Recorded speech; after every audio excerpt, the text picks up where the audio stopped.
নমস্কার বন্ধুরা, আমি মনি রান্নাবাটিতে আবারও আপনাদের সবাইকে স্বাগত জানাই। আজকের রেসিপি মুসুর ডাল।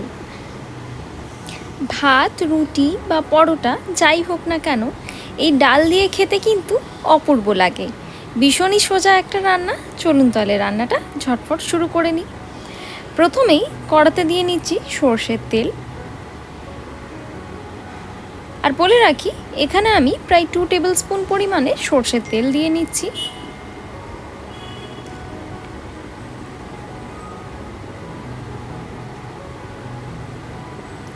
এবার তেলটা ভালো মতো গরম হবার অপেক্ষা। এই রান্না কিন্তু সর্ষের তেলে করলেই দারুণ সুন্দর একটা স্বাদ আসে। আর তেল ভালো মতো গরম হয়ে গেলে এভাবে কড়ার গায়ে একবার গ্রিজ করে নিতে হবে। এবার কয়েকটা ফোড়নে দিয়ে নেব আমরা। প্রথমেই দিয়ে নিচ্ছি 2 থেকে 3টে কারি পাতা। কারি পাতা দিলে কিন্তু একটা দারুণ সুন্দর ফ্লেভার আসে, তবে আপনারা যদি চান এটা অ্যাভয়েডও করতে পারেন। এরই সাথে এর মধ্যে দিয়ে নেব 1/4 চা চামচ পরিমাণে গোটা জিরে। জিরের পরিমাণটা এই স্টেজে আমি একটু কমই ব্যবহার করলাম, কারণ পরে আবারও আমরা জিরে ব্যবহার করব। এবার একদম লো টু মিডিয়াম হিটে এই কারি পাতা আর গোটা জিরেটাকে আমাদের একটু ভেজে নিতে হবে। প্রায় 1 থেকে 2 মিনিট ভেজে নিয়ে এর মধ্যে দিয়ে দেব 1/2 চা চামচ পরিমাণে আদা রসুনের পেস্ট। যেহেতু ডালের রান্না, এটা কিন্তু একটু মাইল্ডই খেতে ভাল লাগে, তাই জন্য এতে কিন্তু খুব বেশি পরিমাণে যদি আদা রসুন বা পেঁয়াজ এইসব মশলা যদি ব্যবহার করা হয়, আমার মনে হয় খেতে টেস্টটা বাজে হয়ে যায়। তাই জন্য খুবই মিনিমাম কোয়ান্টিটিতে এগুলো রেখে যদি রান্নাটা করা হয়, খেতে ভালো লাগবে। যাই হোক, আদা আর রসুনটা 2 থেকে 3 মিনিট একটু লো টু মিডিয়াম হিটে ভেজে নিয়ে দিয়ে দিলাম কুচনো পেঁয়াজ। এখানে একটা মিডিয়াম সাইজের পেঁয়াজের 1/4 পেঁয়াজ আমি কিন্তু কুচিয়ে নিয়েছি। এবার এই সব কটাকে ভালো করে আরও 2 থেকে 3 মিনিট নাড়াচাড়া করতে হবে। যতক্ষণ না পেঁয়াজের রঙটা হালকা একটা গোলাপি হয়ে আসে, আমাদের কিন্তু পেঁয়াজটা ভেজে নিতে হবে। এরই সাথে এর মধ্যে দিয়ে দেবো কুচনো টমেটো আর কাঁচা লঙ্কা। কাঁচা লঙ্কাটাকেও আমি একটু লম্বা লম্বা করে কুচিয়ে নিয়েছি। আর টমেটো এখানে একটা ছোট সাইজের টমেটোর 1/4 আমি দিয়ে নিয়েছি। এরই সাথে দিয়ে দেব হলুদের গুঁড়ো 1/2 চা চামচ, ধনের গুঁড়ো 1/2 চা চামচ আর লাল লঙ্কা গুঁড়ো 1/2 চা চামচ। এবার এই সব কটা জিনিসকে আমাদের কিন্তু খুব ভালো করে নাড়াচাড়া করতে হবে। এভাবে টমেটো দেবার পর যদি গুঁড়ো মশলা দেওয়া হয়, সেক্ষেত্রে কিন্তু গুঁড়ো মশলা পুড়ে যাওয়ার সম্ভাবনা থাকে না। এরই সাথে এর মধ্যে দিয়ে দেব অল্প পরিমাণে নুন। নুন দিলে টমেটোটা খুব তাড়াতাড়ি ভাজা হয়ে যাবে আর সফট হয়ে আসবে। নিশ্চয়ই দেখতে পাচ্ছেন টমেটো কিন্তু খুব ভালো মতো সফট হয়ে এসছে।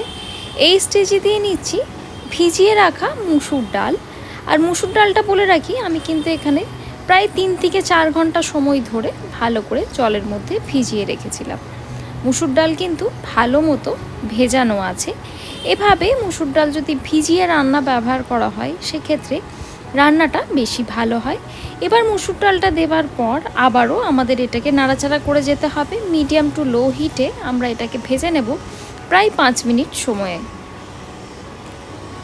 এভাবে ডাল ভাজলে কিন্তু একটা দারুণ সুন্দর ফ্লেভার আসে। এই স্টেজে দিয়ে নিলাম সামান্য একটু কুচনো ধনেপাতা।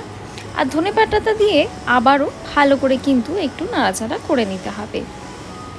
এভাবে ধনেপাতা যদি দিয়ে ডালের সাথে ভেজে নেওয়া হয়, সেক্ষেত্রে কিন্তু ডালের মধ্যে একটা দারুণ সুন্দর ফ্লেভার আসে। প্রায় 5 থেকে 7 মিনিট সময় ধরে লো টু মিডিয়াম হিটে ডালটা ভেজে নেবার পর দিয়ে দিতে হবে পরিমাণ মতো জল। যেহেতু এখানে ডালটা আমি খুব বেশি পাতলা করছি না, রুটি দিয়ে খাবার জন্য এই ডালটা আমি আজ তৈরি করছি, তাই জন্য জলের পরিমাণটাও আমি একটু কমই দিলাম। তবে আপনারা যদি এটা ভাত দিয়ে পরিবেশন করতে চান, সেক্ষেত্রে কিন্তু জলের পরিমাণটা একটু বাড়িয়ে নিতে পারেন। দিয়ে দিলাম পরিমাণ মতো নুন। এবার আবারও সব কিছুকে খুব ভালো করে কিন্তু মিক্স করে নিতে হবে। ডালের জল ফুটে আসা অবধি আমাদের একটু ওয়েট করে নিতে হবে। আর সব কিছুকে ভালো করে মিক্স করে নিয়ে এটাকে আমরা চাপা দিয়ে একদম লো হিটে রান্না হতে দেব। 10 মিনিট সময় লাগবে, আর ডাল কিন্তু খুব ভালো মতো সেদ্ধ হয়ে যাবে। কিন্তু খেয়াল করতে হবে রান্নাটা যেন আমরা একদম লো হিটে করি। প্রায় 5 মিনিট পর কড়ার চাপা খুলে নিচ্ছি। একবার সব কিছুকে মিশিয়ে নেব। নিশ্চয়ই দেখতে পাচ্ছেন এই স্টেজে ডালের জলের পরিমাণটা কিন্তু ঠিকই আছে, আর জল অ্যাড করবার কোনো প্রয়োজন আমার মনে হয় না। কিন্তু ডালটা এখনও গোটা গোটা আছে। ডাল কিন্তু মোটামুটি 50%-এর মতো কুক হয়েছে, আরও 50% কিন্তু এখনও কুক হওয়া বাকি। সব কিছুকে ভালো করে একবার মিশিয়ে নিয়ে আবারও চাপা দিয়ে ডালটা কুক হতে দেব আরও 5 মিনিটের জন্য। মোট 10 মিনিট হয়ে গেছে। 10 মিনিট পর আবারও কড়ার চাপা খুলে নিচ্ছি, আবারও সব কিছুকে খুব ভালো করে মিশিয়ে নিচ্ছি। নিশ্চয়ই দেখতে পাচ্ছেন এই স্টেজে কিন্তু ডালটা বেশ ভালো মতো ফুলে গেছে, আর ডাল কিন্তু আগের মতো আর গোটা গোটা নেই।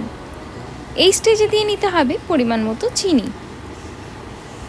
এখানে আমি 1 চা চামচ পরিমাণে চিনি দিয়ে নিলাম, আর এবার একটা হুইস্কারের সাহায্যে সব কিছুকে খুব ভালো করে একটু মিশিয়ে নিতে হবে। এভাবে যদি ডাল একটু ভালো করে মিশিয়ে নেওয়া হয় সেক্ষেত্রে ডালের কনসিস্টেন্সিটা কিন্তু খুব ভালো হয়। তা না হলে আমার মনে হয় ডাল আর জল দুটো সেপারেট হয়ে যায়। এবার এই সব কিছুকে ট্রান্সফার করে নেব একটা বোলের মধ্যে। আর এবার তড়কার জন্য সেই একই কড়াতে দিয়ে নেব সামান্য একটু ঘি। তবে ঘিয়ের পরিমাণটা আপনারা আপনাদের ইচ্ছে মতো একটু বাড়িয়েও নিতে পারেন। তবে খেয়াল করতে হবে ওভেনের হিটটা খুব বেশি বাড়িয়ে যেন না ঘিটা অ্যাড করা হয়, সেক্ষেত্রে ঘি কিন্তু খুব তাড়াতাড়ি পুড়ে যাবে। ঘি অল্প একটু মেল্ট হয়ে আসলেই দিয়ে দেব একটা গোটা শুকনো লঙ্কা। লঙ্কাটা দিয়ে এপিট ওপিট ভালো করে এটা কিন্তু ভেজে নিতে হবে। এরই সাথে এর মধ্যে দিয়ে দেব 1/4 চা চামচ পরিমাণে গোটা জিরে। শুকনো লঙ্কা আর গোটা জিরে এভাবে ঘিতে যদি ফোড়নে দেওয়া হয় দারুণ সুন্দর একটা ফ্লেভার আসে। তবে এই স্টেজে আপনারা চাইলে কিন্তু অবশ্যই ঘিয়ের জায়গায় তেলেরও ব্যবহার করতে পারেন। এরই সাথে দিয়ে দিলাম 2টো কারি পাতা, আর 1/4 চা চামচ পরিমাণে কুচনো রসুন আমি দিয়ে নিলাম। এখানে আমি মোট 2টো কোয়া রসুনকে এভাবে পাতলা পাতলা গোল গোল করে কেটে নিয়েছি। এবার এই সব কটা জিনিসকে ভালো করে একটু নাড়াচাড়া করে নেব। যতক্ষণ না রসুনের গায়ে একটা ভালো কালার চলে আসে ততক্ষণ কিন্তু আমাদের এগুলোকে একটু ভেজে নিতে হবে। এই প্রায় 1 থেকে 2 মিনিট সময় ধরে ভাজলেই কিন্তু হবে। এবার ওভেনের হিট কিন্তু অফ করে দিয়েছি, আর ঘি একটু ঠান্ডা হয়ে যাবার পর এর মধ্যে দিয়ে দেব কাশ্মীরি লাল লঙ্কার গুঁড়ো। কাশ্মীরি রেড চিলি পাউডার দেবার ফলে কি হবে, এভাবে কিন্তু একটা দারুণ সুন্দর কালার চলে আসবে ডালের মধ্যে।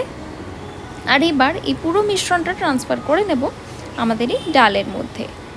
এই তাড়কাটা দিলে কিন্তু দারুণ সুন্দর একটা ফ্লেভার আসে, অবশ্যই এটা দেবেন। ওপর থেকে ছড়িয়ে দিলাম কটা কুচনো ধনেপাতা। আর ব্যাস, তাহলেই আমাদের এই মুসুর ডালের রেসিপি সার্ভ করবার জন্য একদম রেডি। আশা করছি আমার আজকের এই রেসিপি আপনাদের ভালো লেগে থাকবে। ভালো লেগে থাকলে লাইক শেয়ার সাবস্ক্রাইব করবেন, আর পাশে থাকা বেল আইকনটা প্রেস করতে ভুলবেন না। দেখা হবে আবারও একটা নতুন রেসিপি নিয়ে। ততক্ষণের জন্য ধন্যবাদ। Happy cooking.